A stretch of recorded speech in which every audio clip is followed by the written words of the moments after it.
Hi friends, good morning. আজকে আন্তর্জাতিক নারী দিবস। আমি একজন নারী হয়ে এর সম্বন্ধে একটু না বললে ভালো লাগবে না, তাই একটু বলতে এলাম।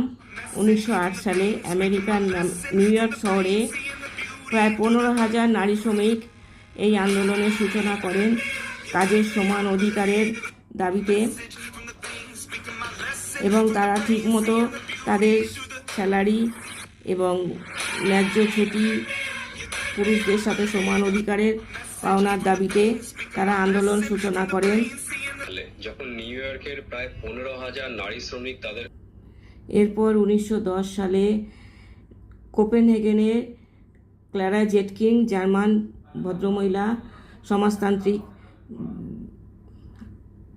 বিদ আর কি, উনি প্রথম উইমেন্সদের জন্য অধিকারের জন্য একটা পোস্টার দেন।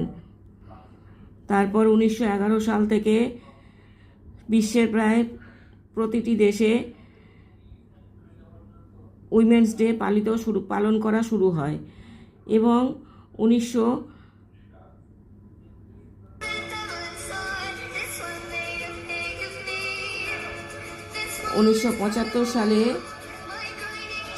জাতিসংঘ এই দিনটাকে আন্তর্জাতিক নারী দিবস হিসাবে ঘোষণা করেন এবং পালনের জন্য সম্মান প্রদর্শন করেন।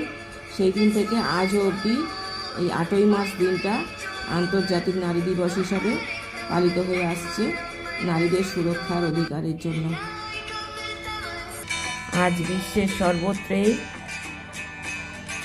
নারীরা পুরুষদের সাথে সমান তালে তাল মিলিয়ে কাজ করে চলেছে, সমান আসন দাবি করে চলেছে। Thank you for watching. ভিডিওটা ভালো লাগলে অবশ্যই একটা লাইক, শেয়ার, কমেন্ট করবেন। আমার চ্যানেলটাকে সাবস্ক্রাইব করে আমার পাশে থাকবেন প্লিজ। আমাকে আরও নতুন নতুন ভিডিও বানাতে উৎসাহ যোগাবেন। যারা অলরেডি আমার চ্যানেলটাকে সাবস্ক্রাইব করে দিয়েছেন তাদের জন্য অনেক অনেক ধন্যবাদ। যারা এখনও করেননি তাদের জন্য প্রচুর ধন্যবাদ রইল, ভালোবাসা রইল। Thank you for